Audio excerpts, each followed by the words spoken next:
Yeah. You want to like him, but you can't. Are you listening? What? Are you listening? Did you bring me on this show to insult me? Yeah.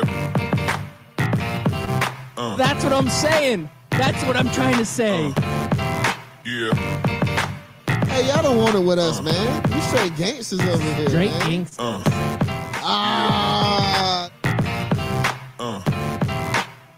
Yeah, good morning and welcome back. That's right, you are listening to Scout Team Radio. We bring it to you hot and live each and every morning, Monday through Friday. I am one of your gracious hosts. They call me Loudbeard. You are the most egotistical, self-deluded person I have ever met. I guess that's kind of true. And the man on the other microphone, he's a great American and a great patriot. Yes, you know him as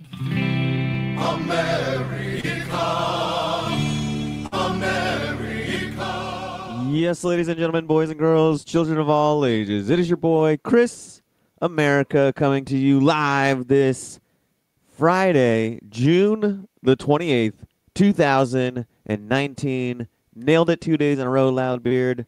Just like Paul Rudd seems to nail every single role he gets, even though he kind of plays the same guy over and over and over again. Oh, yeah, he definitely does. He should just be called Paul Rudd in all of his movies. That would make more sense. And then you don't have to try to figure out who he is. Well, he's just Paul Rudd. Let's just call him what he is, and that's who he plays. He's great at it, though. Been watching Parks and Rec. He makes a wonderful appearance, I believe, in season 4 as a guy running for city council, and he's like just that dumb, stupid, rich guy's son, and he's just brilliant at it. And then I switched over. I was like, I forgot about that Wet Hot American Summer, and so I flipped over to that, watched a little bit of that, and he was excellent in that as well, playing basically the same part, except for now he's just a regular dumb, jockey guy. No, he wasn't a jockey. He was like a motorcycle bad boy. Wow. But it was the same personality. He's got that same typical personality in all of those. That same airheadedness. Now, somehow he always gets the airhead role. Yeah, I'm assuming you're leading this into him being selected as the new character in Ghostbusters. Not at all. I didn't know this. I was leading it into this is what I watched last night, and I love Paul Rudd, even though he plays the same character over and over again. Just different variations of that character. Yep. It's funny that you said that because I saw on Twitter last night that he's, I guess, going to be in the new Ghostbusters movie. I don't know what he's doing. Maybe he's going to be playing an airhead. Oh, yeah. No, he'll be playing himself, yeah. You never know what he's going to be doing. Even if he's Slimer, he'll be an airheaded Slimer. Yeah. Oh, absolutely.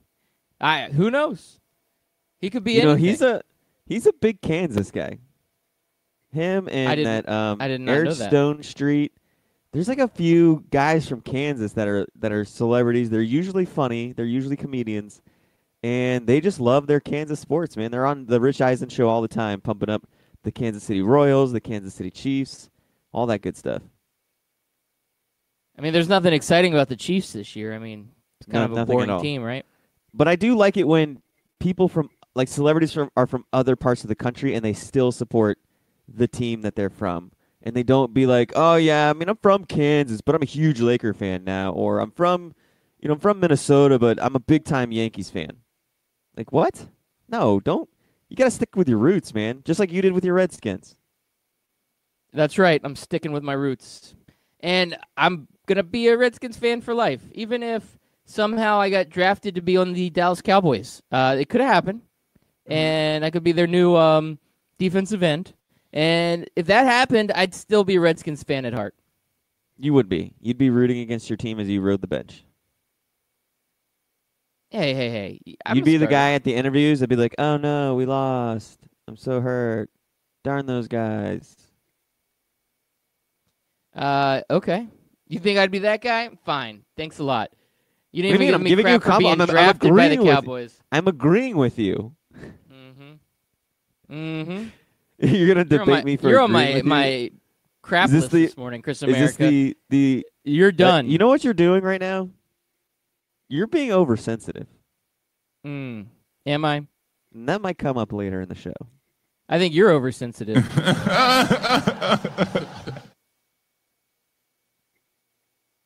So Paul Rudd's going to be in Ghostbusters. Is it the same? Is it like a sequel to the last Ghostbusters?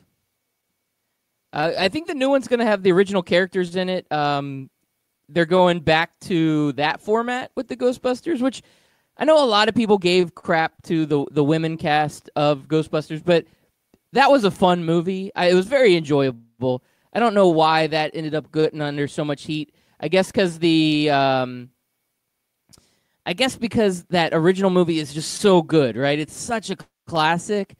Sometimes when you try to redo a classic, no matter which way you do it, you're gonna get heat. So I think that's why. But yeah, the new one I believe's got all the original characters. They're going back in time. I don't know. I haven't really looked at it that deeply. Yeah, I used to love the first Ghostbusters as a kid, and then the second Ghostbusters was like extremely disappointing, and I was done with Ghostbusters after that. I had no desire to see the new one. Had nothing to do with them being female or male. Just really had no desire to go to the movie theaters and see it. It hasn't made Netflix yet, so it is what it is. It's a perfect Netflix movie. Yeah, it would be. I think it's out there on, like sometimes TNT or TBS or one of those stations will play it. So I've seen it there, but I can't remember originally. I don't believe I saw it in the theater. I don't know that it was a theater-worthy movie, but I do remember seeing it right when it first came out. And yeah, like I said, it's actually an enjoyable movie. There's some very funny parts. I thought they did it really well, and they didn't try too much to be like the original. They kind of put their own swerve on it, which to me is the best way to do a sequel, especially when you're sequeling following up a classic series. But you hated the Ghostbusters 2, you say, huh? That's kind of weird. You liked it? You sure? Yeah. Anything It was Ghostbusters. Good. The whole the painting thing and the weird guy from the art place, and it just didn't do. It was very slow. It was a slow movie, especially a kids movie. Well, I don't know that I agree with you, but that's okay. I think it's all build up for this suspense.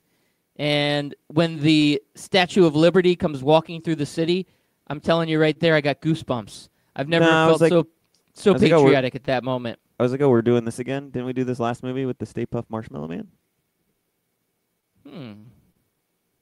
Yeah, I mean, no, it's a little bit different. Okay. We'll agree to statues disagree. of- I mean, was the statues you're hating on opposed to- Ghostbusters too, huh?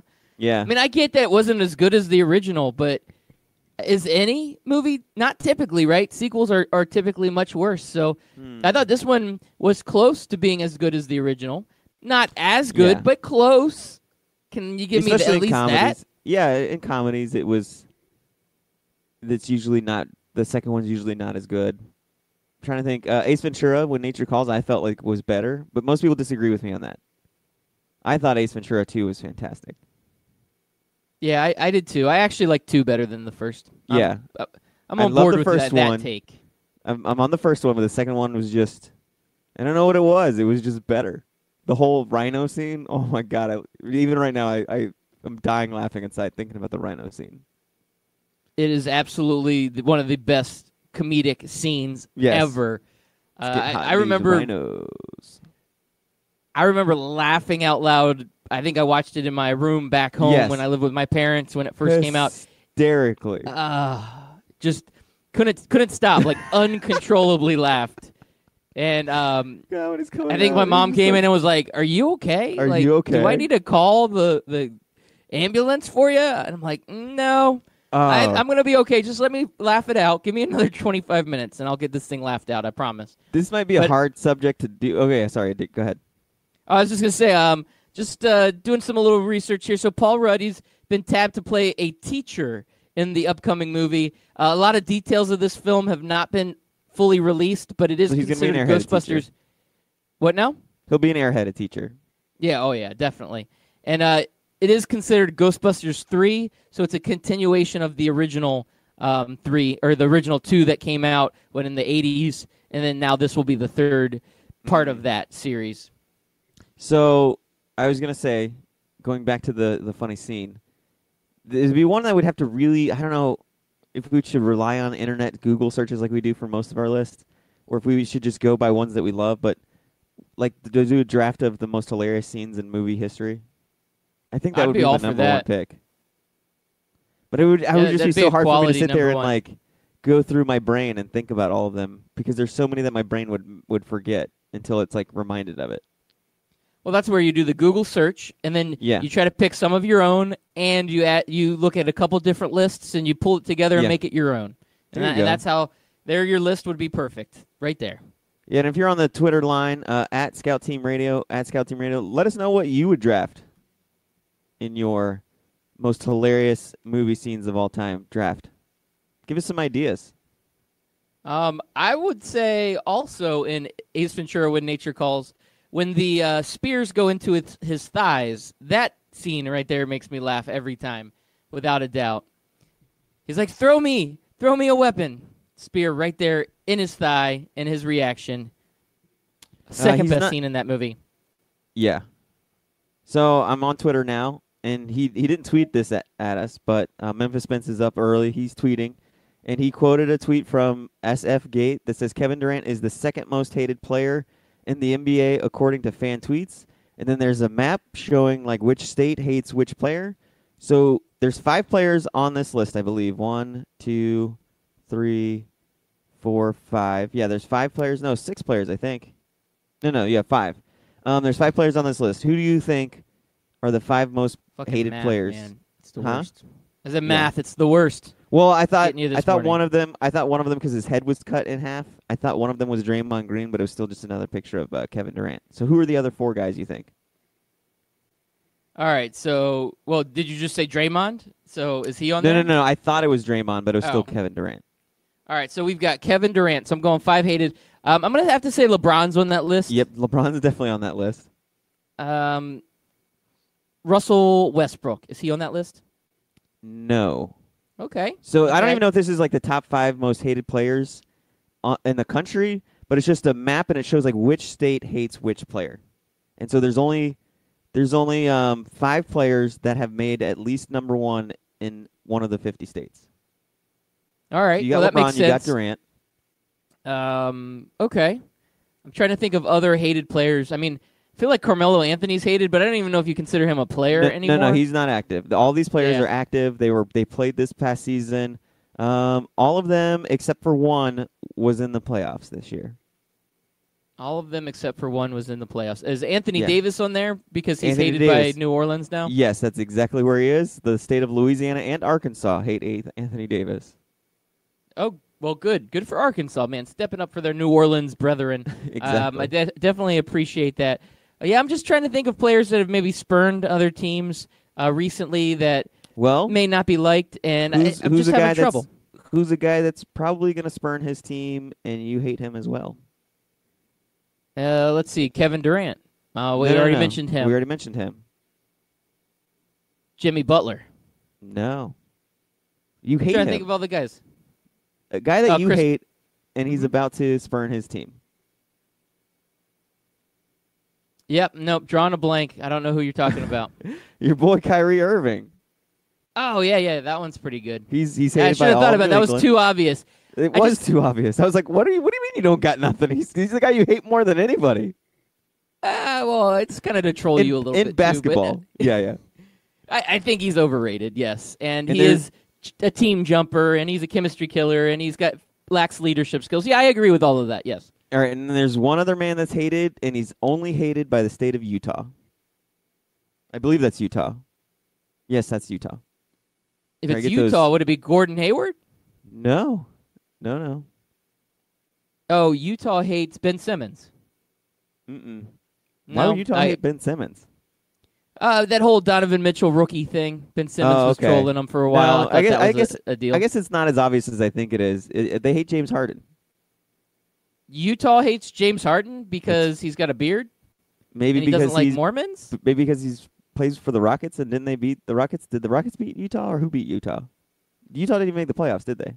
Yeah, Utah was in the playoffs. Okay, Utah Jazz. Did they get They might have eliminated got beat by Houston. the I'd have to Rockets? go back and look. I can't remember off the top of my head, but Yeah, that's not as obvious. Like, I was thinking James Harden, but he is kind of likable, maybe, except in Utah. Apparently in Utah, that's weird. So Memphis quoted that tweet, and he said, "I'd like to see those 5 play together." Do you think that team could work? Or do you think by midseason they would just be down each other's throats? So Kevin Durant, James Harden, those two could play together. They did in the past. That wouldn't be a problem. Kyrie, obviously a chemistry killer there. That one would be tough to throw in. LeBron, yeah, he could play with those guys. And who's the 5th one? Who am I missing? Anthony Davis. Oh, yeah. These guys could play together. I think it wouldn't be a problem. Yeah, but 4 of the 5 desperately want the ball in their hands at all times. I think Anthony Davis is the only guy who doesn't want to have the offense run through him, or doesn't care if he's the one, running the play. Like LeBron James, can you imagine LeBron James sitting wide open clapping as James Harden runs ISO ball? Yeah, it would be a challenge. I'm with you on that. I don't think a whole lot of superstars would be good to play with James Harden. As we see with Chris Paul and James Harden, it's a hard mix because he is so, I hate to say it, but selfish would be the best way to describe his type of basketball. And when you have selfish type of basketball, you need a lot of unselfish players around you. And that list is only a list of selfish players. So you're right. That would be a devastating end to that team. Now, final seconds on the clock. You need a bucket. Who do you go to out of those 5? You're the coach. Who's getting the shot? I mean, I have to say LeBron James. I still put it in LeBron's hands. That's the guy. Now, James Harden, he can hit clutch shots. He's good. That's not a bad choice. Kyrie, he's been known to be clutch in big-time games. So I think you're good in any place. Anthony Davis, probably not yet. I'm not going to Anthony Davis yet. So, yeah, I'd have to say LeBron. LeBron would be my guy. I think I'd have LeBron. I'd tell him to just drive the lane and have him suck in the defense and kick it out to Kevin Durant. That's who I want taking the shot. I want Kevin Durant. Yeah, Kevin Durant. I kind of forgot about him for just a second there. That's also a good choice, man. Yeah. You can't go wrong with any of these guys, honestly.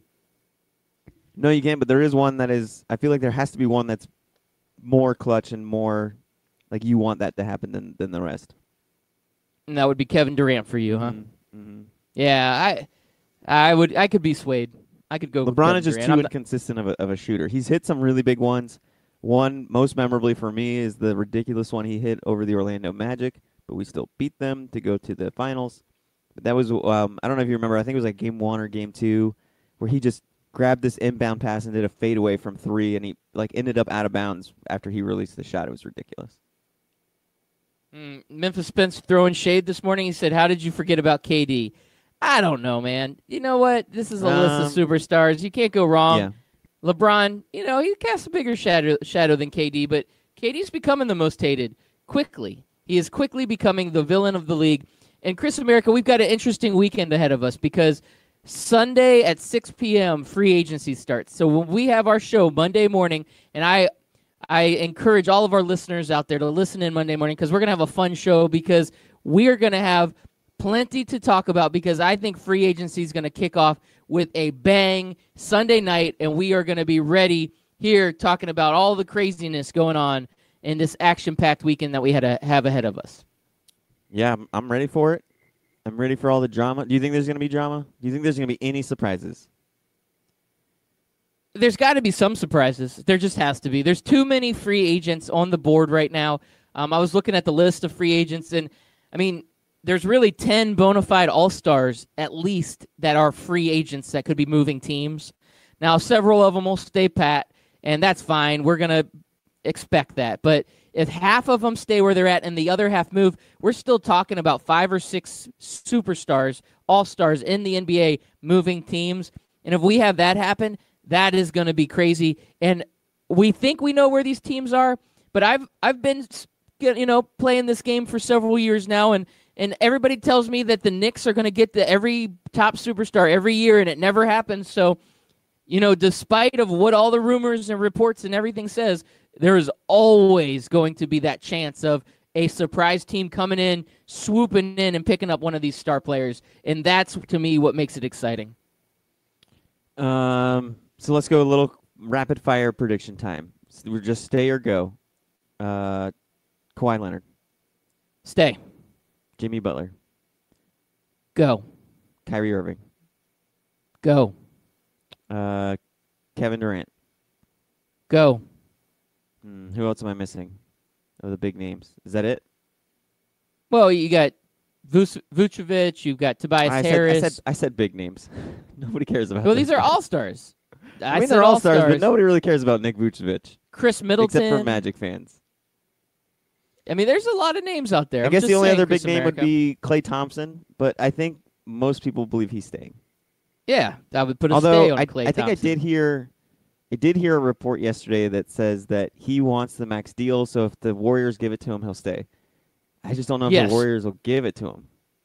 Though he did say that if they do not give him a max deal, this is another report. Obviously, Okay. we take it with a grain of salt. But if he does not get the max deal from the Warriors, he will have meetings with the Lakers and Clippers today, or Sunday, or Monday, Yeah. or whenever the free So agency starts. he's either Golden State or Los Angeles. Yes. Kimball Walker's another name out there that is a pretty big-time name. Again, an all-star type guy. You may not consider him a superstar, but he is an all-star and somebody that will add value to a team. I like it. Do you, though? Do you? Another thing we might be talking about Monday morning, we've got some World Cup action going on. USA is playing France today. The winner of this one goes on against England. England got a big win yesterday over Norway. So France is the hometown team there. The World Cup is being hosted in France. They have played good, so this is a very great opponent against the USA. So, we've talked about the USA being a little overconfident. This is a big challenge. They're going to have to show up for this one. They did not show up very well against Spain and barely squeaked out a win.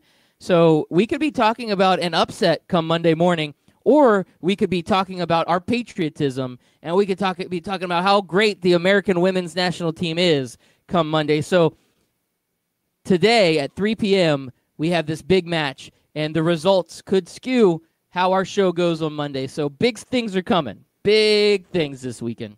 Okay, which would be more disappointing? The U.S. women losing this game and falling short, not winning the World Cup. The Warriors, 72 or 73, whatever it was, win championship, fall short. Or our Tampa Bay Lightning, who got swept in the first round. Which team do you think had the most hype, and it would be most disappointing to see them not win a championship? Okay, I'm going to say the Golden State Warriors. Really, over this women's team? Because you said this is the greatest women's soccer team ever assembled.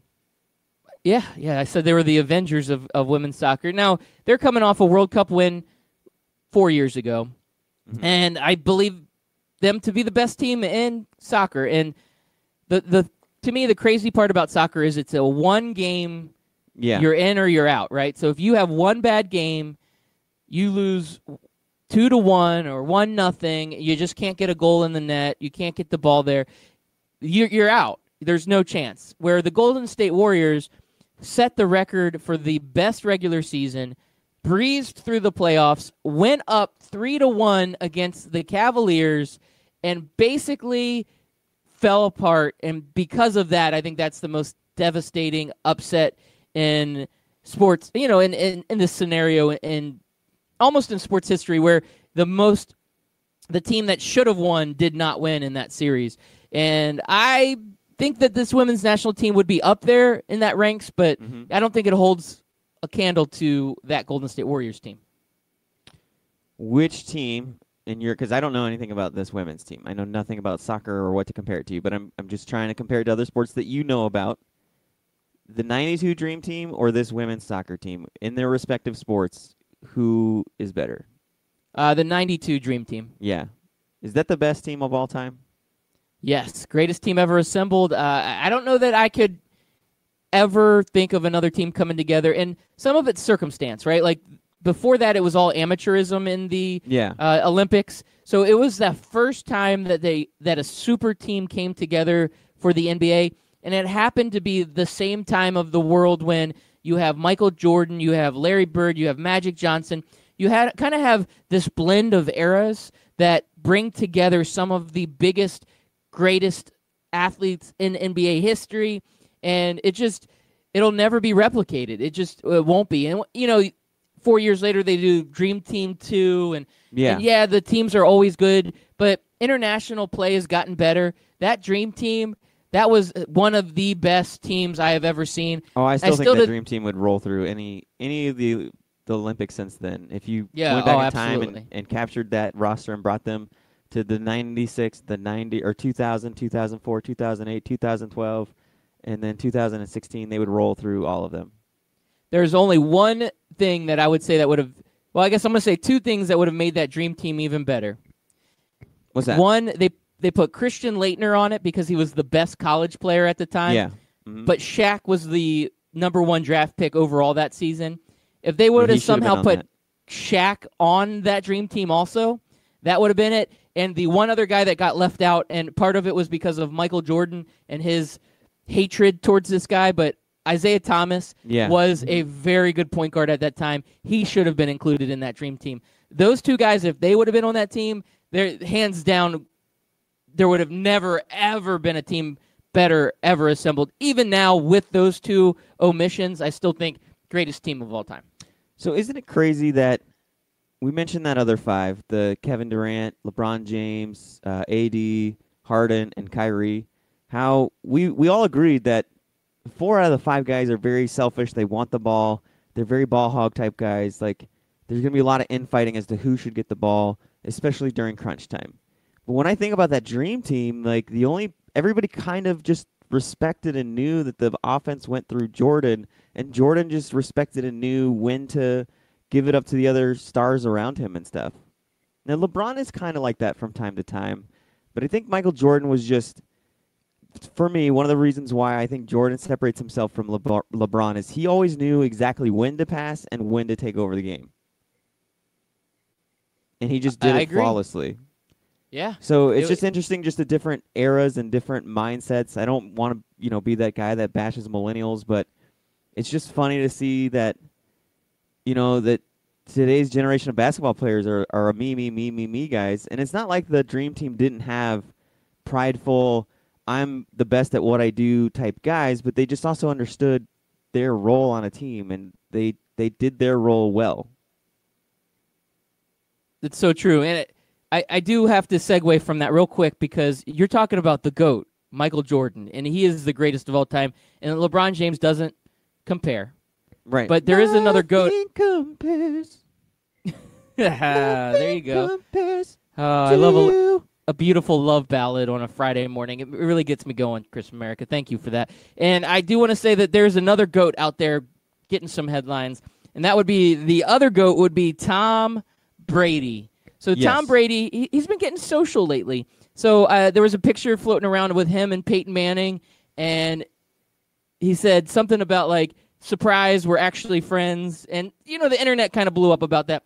But Tom Brady also just sent out a picture, and he's defending himself. He throws a football, and he gets radared on it, and he ends up throwing it 61 miles an hour, which, if you're not aware of this, that is very fast for a 40-year-old dude. Yeah. And he puts the picture out there of the radar of him throwing, and he says, he's going to fall off a what cliff, ?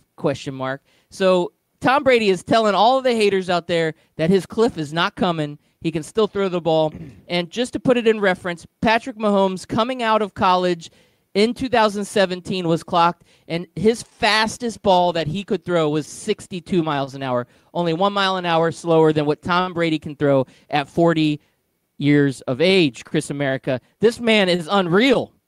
It's funny you mentioned that because you reminded me of a week ago I was at a bar. I was at Copper Rockets, and they had the NFL Network on, and they were showing just this. I couldn't tell you what year it was, but it had to be somewhere between 2000 and 2003. It was this quarterback throwing contest where you just got to chuck it as far as you can at the Pro Bowl and see who threw the farthest. And the entries was a young Tom Brady, a young Peyton Manning, an Aaron Garcia, and the guy chucking the ball. And I didn't remember this guy having such a strong arm. I just remember I always liked him, and I thought it was great that the Saints had him. But Aaron Brooks was out there just heaving the ball over 70-plus yards. And I was actually surprised at Tom Brady's arm strength. He was around the 66 to 68-yard mark. And Peyton Manning, I always thought had a strong arm, but he was kind of just middle of the road between all those guys. That Peyton Manning. But when you're watching a Pro Bowl and you got Jeff Garcia in a number 5 San Francisco 49ers jersey chucking it around, brings back memories, the old days. I miss Jeff Garcia. I liked it when he was bouncing around team to team every year, and then when the starting quarterback would get hurt, they would just throw him in. You're like, oh, it's Jeff Garcia time. There we go. He kind of became the Vinny Testaverde of that era, because Vinny Testaverde really was did. like that too. It's true. I guess Ryan Fitzpatrick is this generation's Vinny Testaverde and Jeff Garcia. Yeah. What about Luke McCown? No, or Josh McCown. Because they never were brothers. good. Like you liked Vinny Testaverde coming in for a spell. You like Jeff Garcia coming in. You like Ryan Fitzpatrick coming in. Nobody's like, oh my God, it's Luke McCown. I can't wait. Okay, that's a fair assumption. They're on a step below the Jeff Garcias, Vinny Testaverdes, and Ryan Fitzpatrick filler guys. Okay. Well, Chris America, it's about time for a quick commercial break. On the other side, we do have an amazing fantasy draft coming up for you because it is Fridays, but I do have an interesting factoid that would dispel your blasphemy telling me that LeBron James is a selfish player, and I will have that for you after a quick commercial break.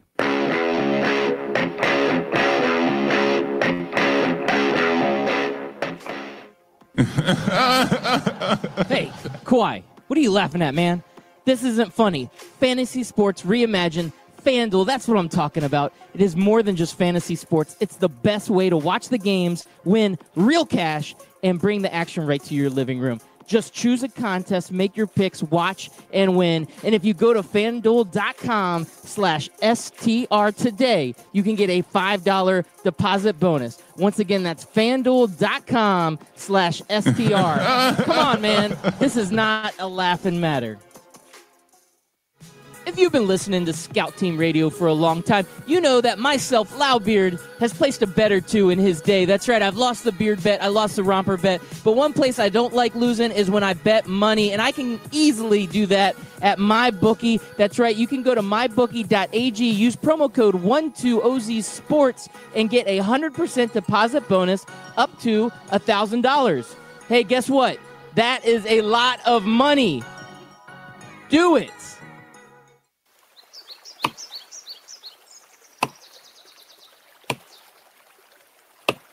When I'm working hard, I build up a thirst for sports. That's when I grab a cold 12-ounce sports radio.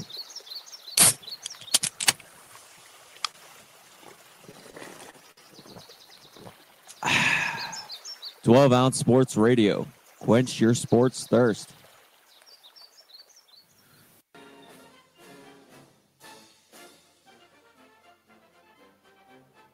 Hey everybody, it's your favorite Patriot, Chris America, and I want you to listen every single weekday, Monday through Friday, 6 a.m. to 7 a.m., and on replays from 11 a.m. to noon of Scout Team Sports. Listen, George Washington did not cross over the ocean blue in 1492 to defeat the Nazis, so you can listen to the same tired national clickbait sports stories. So once again, tune in to us every single morning, 6 a.m. to 7 a.m., and then we replay from 11 to noon. I will see you there, and God bless America.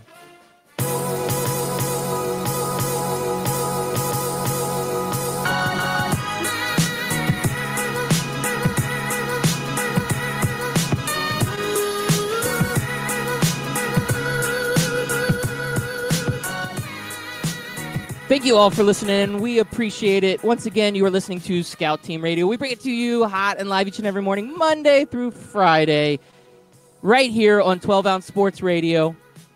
And you can always catch the podcast. Also, we do our podcast. Hit it up on Apple Podcasts, Spotify Podcasts, anywhere you find a podcast.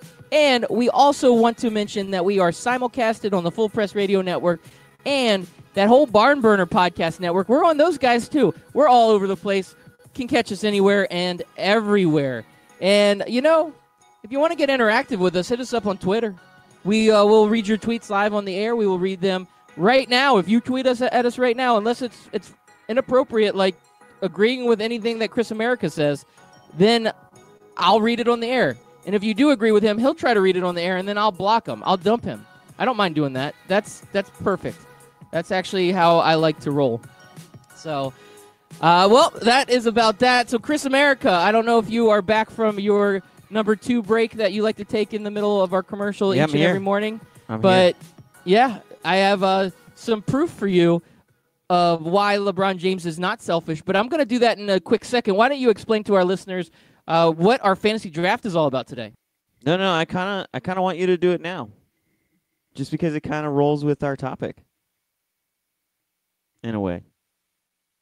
Come on, man. You gotta give me a second. Oh, you don't have it?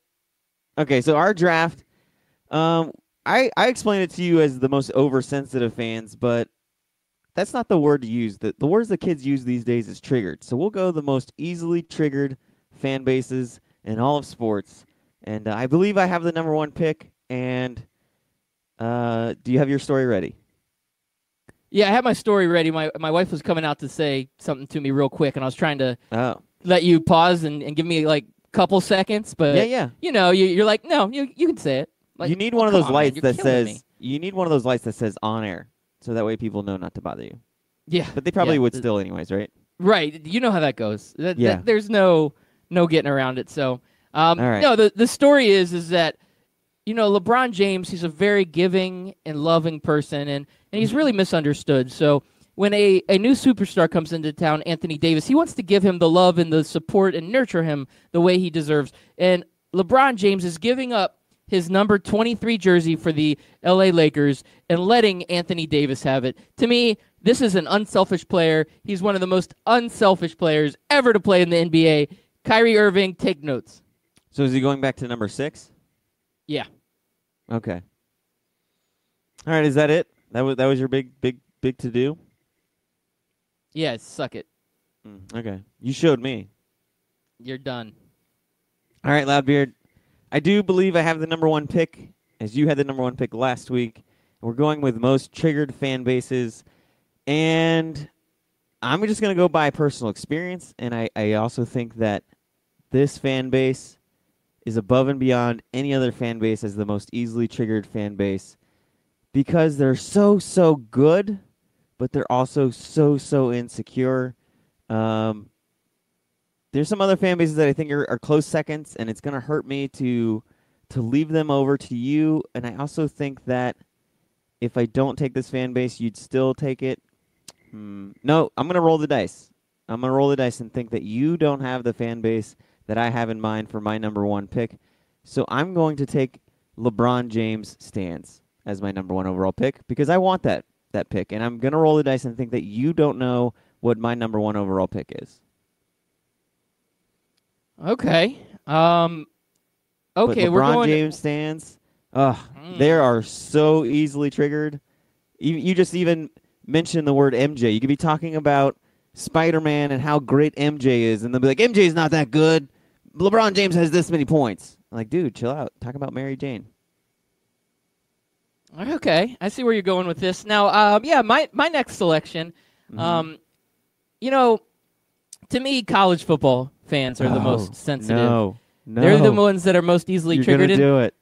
I originally thought, okay, which team can I pick that really, God dang it, really is the most sensitive one? But there isn't just one team, is there? Yeah. It's a whole darn it's a conference. Whole conference. Damn it. That was going to be my number 1 pick. In the college football is the most sensitive fan base in all of the world. Yes. I think Chris I mentioned America. them in our text messages when I sent it over to you. No, and I also think the list that you Googled is also similar to the one that I looked at. No. They're not on this. They're not on this list that I have. It's just really? They are by far the number 1 most sensitive fan base, and I just lost the draft because I rolled the dice. All right, that's okay. But I do think there's a lot of NBA fans on Twitter that probably are more annoyed with LeBron James stands and don't really care about SEC football or college football. So I don't know. But yes, they are by far the most easily triggered fan base. You can trigger them with facts. That's the best part. You sit there and you say, oh, the SEC has a losing record in bowl games the last 2 years, and they'll just lose their damn minds. Yeah, they'll come up with some sort of reason why, but they had the best regular season record, but they have Alabama won the championship, look, so therefore the whole the conference is the best. Like, okay, but you didn't do it. Like, what do you do? We had the most players drafted in the NFL like the last 17 years. Okay, so nobody said that you're not the most talented conference. It's just you're not the best. The most talented doesn't always mean the best. All right, so I just real quick before we carry on, you know what's coming on Twitter right now. You know it. So we've got two of our good friends and good listeners of the show, Mike Berlon from Craft Root Sports and Memphis Spence from the College Credit Hour, both chiming in. Memphis saying, yep, Loudbeard won this. And then Mike Berlon saying, do we even have to continue? SEC likely wrap this one up for Loudbeard. Thank you, gentlemen. I actually really appreciate your feedback. Chris America wanted to taunt me and say, oh, let me go with LeBron James stands, and Loudbeard won't know who to pick next. But honestly, there we go. It's done. Thank you for. I honestly thought you were going to go throwing that one Cowboy up to me. fans. I honestly thought you were going to go Cowboy fans. I was waiting Well, for that. There's always the second pick in the draft. There is always a second pick. So I think I will have to take Cowboy fans. Fantastic, because that was actually my number 3 pick, and I'm going to go ahead and stay away from that because I'm going, and I don't know if I want to put this as Patriot fans or as Tom Brady fans, but just in general, we're going to go with, I'm going to do it. We're going Patriot fans. I think Patriot fans, especially with their love of Tom Brady, are the most sensitive fan base, and they get easily triggered all of the time because they're defending their king on the throne. I think many of them wish they were Tom Brady. Okay. All of them, actually. So since you went with an overgeneralization of the SEC fan bases, I'm going to do the same thing, and I'm going to say the New York City fan base as a whole. It doesn't matter which team you pick, the Knicks, the Giants, the Jets, the who else is another annoying fan base within the Yankees, the Mets. They're just as a whole, the New York sports fan base is just one of the most easily triggered, and they take tops of like the most annoying, the most easily triggered, the most like no grasps of reality, those kinds of things. All right. Okay. So this has gotten interesting because my list, it's getting dwindled down quite a bit because originally I just had teams on here. Yeah. But then when you went LeBron James, I was like, well, let me go a little bit wider. I'll go SEC. Well, then I also have on here the Yankees on my list. I have the Knicks. I have the Mets. So most of my list has been eliminated between the SEC and the New York teams. So I'm gonna have to start digging. Yeah, because deep. I was gonna take Alabama because I think Alabama's a very annoying fan base, but they just have that mentality that the rest of the SEC fan bases have, and so that's kind of why I went with the New York City fan base. God, I'm still just disappointed that I had the SEC in my head. I should have said it, and I just got a little too cocky. I turned into Loudbeard, and I went with the gamble, and I lost. That's all right. Some of us have to lose time and time but again. You know what, though? Like me. I'm just glad that the SEC fan base is on there, to be honest with you. Okay, that's good. That's good. We're bringing this to light. And this is coming from a Gator fan, too. You are. It's true. I'm going to have to go ahead and jump in and put Ohio State on here. I feel like Ohio State is another one of those fan bases, just easily triggered, always a bunch of drama going on. They defend their team to the end, even when they have a bunch of shenanigans. So I got to go Ohio with the State. Urban Meyer thing, yeah. Yeah. Oh, yeah. Okay. They're like, Urban Meyer, greatest coach ever. I'm going to throw in a surprise one. And it's one that's it's growing to become more and more oversensitive and easily triggered. And that is the Aaron Rodgers fan base. The more and more Aaron Rodgers doesn't live up to the hype, the more and more criticism he's starting to get from other people. And when you start to criticize Aaron Rodgers, it's like you're criticizing a religion.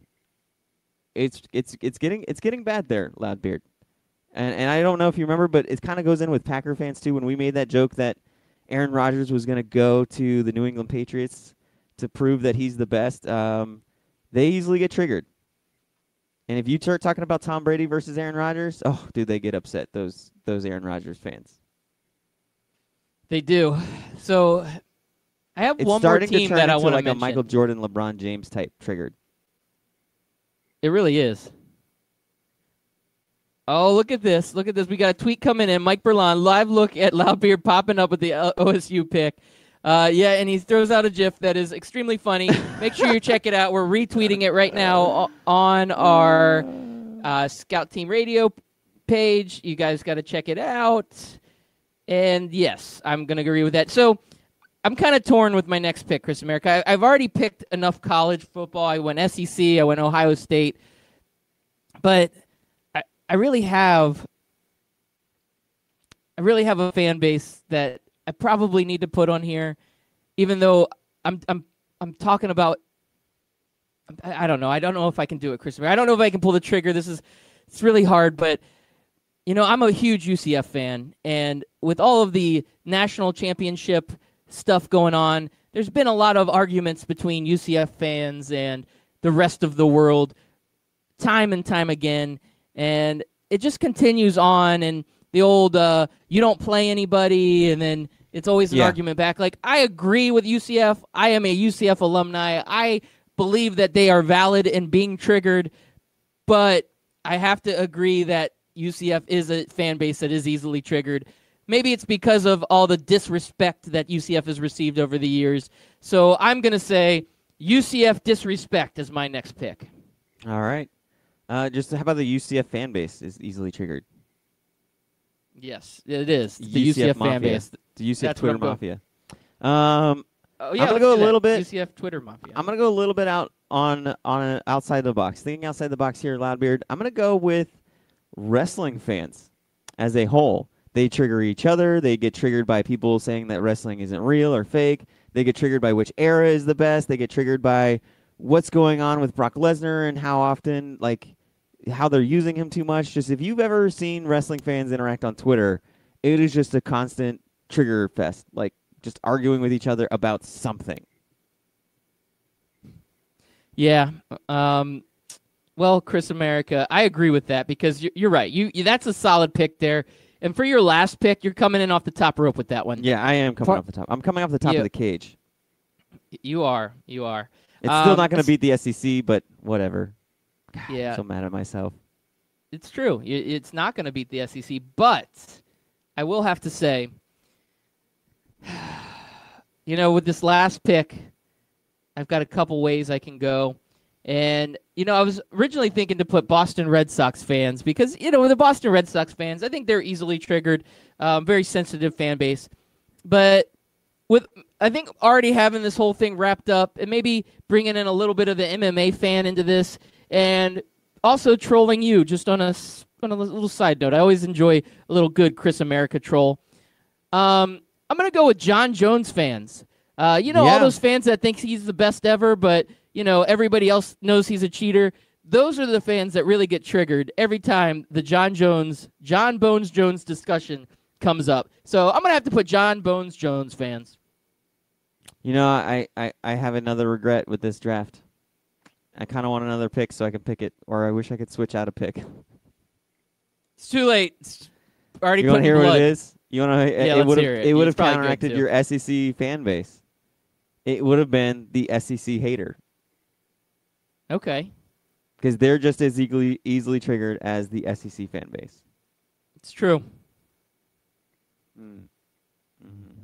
All of this is Anyways. true. Yeah, I can't make the pick now. It's over. It's done. You won, Loudbeard.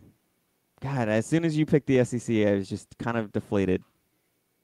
I can tell you lost a lot of your momentum, but that's okay, Yeah, Chris America. that's all right. It's okay. You know what? I'm going to let bring it you trigger up. me.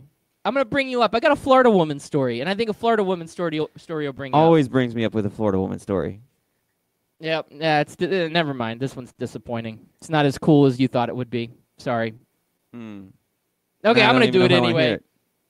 Yeah, this is just a fun fact for you. It's not really a Florida woman story, but Coco Gauff becomes the youngest player ever to qualify for the Wimbledon, and she is a 15-year-old Florida woman ranked 301st in the world, and she defeats the 129th ranked Greet Minnen to qualify on her own as the youngest player ever to qualify for the Wimbledon, and she is a Florida woman. And this is a proud Florida woman moment, not one of those, hey, this crack hoe on the streets blew up a gymnasium at a high school. This isn't one of those Florida women stories, which that isn't a real headline, but it probably is somewhere in Florida. This is a feel-good Florida woman story. I needed to bring you up, Chris America. How you feel? God bless Florida. Again, it was kind of disappointing. Okay, I'm sorry. Yeah. I should have had a better story for you. You want me to talk about John Jones some more? I know you like him. Let me see if this will bring you up. Francis Ngannou says that he definitely wants to fight John Jones. Does that help you out? He wants to fight John Jones? Yeah, that's what he says. That's going to have to be at a catch weight because where DC has a lot of fat to cut, Ngannou is just all pure muscle. So I don't know how he's going to cut down weight. So Jones would have to fight him at heavyweight. Yes. I don't know. Yeah? I don't You know. like- I think Jones would outskill him, but Ngannou's pretty strong, but he doesn't have the skills that Jones has. He'd have to catch him or grab a hold of him and just overpower him and just beat him down that way. But I don't think Jones would let that happen. Yeah, I don't know. That's kind of it would be a crazy fight, but you never know. The UFC needs some crazy fights. They need to get some hype going. Now, last story I have on my list here, and then I'm done for the day and probably done for the weekend, Chris America, is I think I've identified the world's biggest Stone Cold Steve Austin fan. Okay, who's that? Do you know who that is? No. It's White Thunder himself, Kevin Love of the Cleveland Cavaliers. Really? He goes out and he gets a custom pendant, a large piece to wear on his chest. He's going to wear it everywhere he goes. He's going to wear it in bed. He's going to wear it in the shower. He's going to wear it playing basketball. But a giant Stone Cold Steve Austin pendant that he is going to wear around his neck because he loves Stone Cold. He loves Austin 316, and he is the world's largest Stone Cold fan. He buys this pendant. He has it custom made for over $15,000. Lots of stones and jewels in this thing, and it is a thing of beauty. But did you know that Kevin Love was the world's largest Stone Cold Steve Austin fan? This is new fact to me. Is it the skull?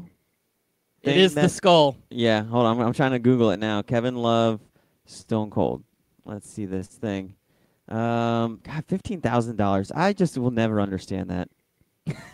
I just But won't. when you get a $100 million contract, I guess you kind of don't care. No, like if you I know want you don't something care, and you see but it, you go just- get it. Yeah, I don't know.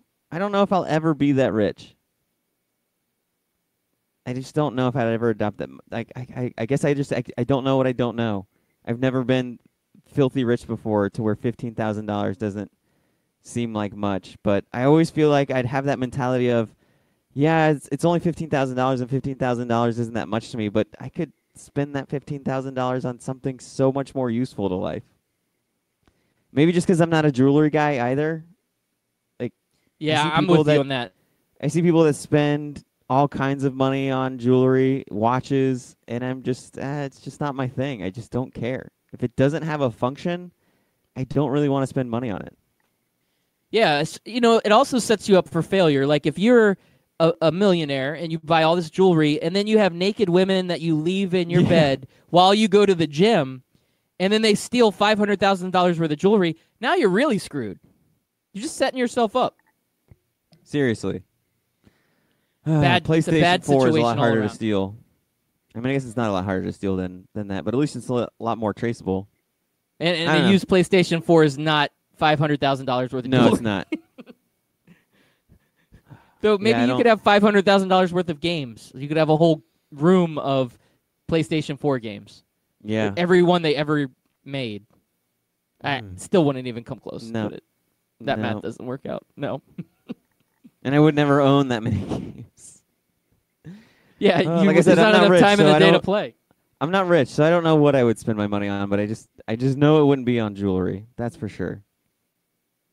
Would you buy a Bentley, or would you go out on a fancy car, Maserati, Ferrari, Lamborghini, anything sounds expensive? I don't know. I mean, I'd probably have like a car that's anywhere between 50 to 100 grand, but I would never go over 100 grand for a car. You know, the Because it also crazy just part. depends, because like some cars are over 50 grand, but they're not anything special, like a Suburban or like a Tahoe or any truck that's like really nice. Those are over 40 to 50 grand, and I don't see anything special about them. Like nobody's like, oh man, you drive a Suburban, but Suburbans are like 50 grand. No, I'm with you, man. 50 grand does not buy you a whole lot anymore. You can get like a jacked up F-150, and it'd be like 55, 60 grand if you Yeah. get the special package and Right. or the Raptor, that Ford F-150 Raptor. I Yeah. think that thing's like 60, 70. You're like, dang. And at for the end of a the day, pickup it's still truck. it's at the end of the day, it's still a Ford. There you go. You know what I mean? Ford So- hating this morning. All right. We'll get all those hate mail from the state of Michigan because you hate Ford and you hate the Michigan Wolverines, which I almost put on my list of hated fan bases. Just saying. That was one of my honorable mentions. Michigan and Boston Red Sox, honorable mentions. All right. Well, everybody, you have a wonderful weekend. It was a pleasure to be here with you this morning. Have a good Except weekend. you, Chris Peace. America, not you. Yes. Not a pleasure. It was unpleasurable. Well, I do what I can, Loudbeard. You do. You're very, very good at what you do. Forgive the money. Actually, no.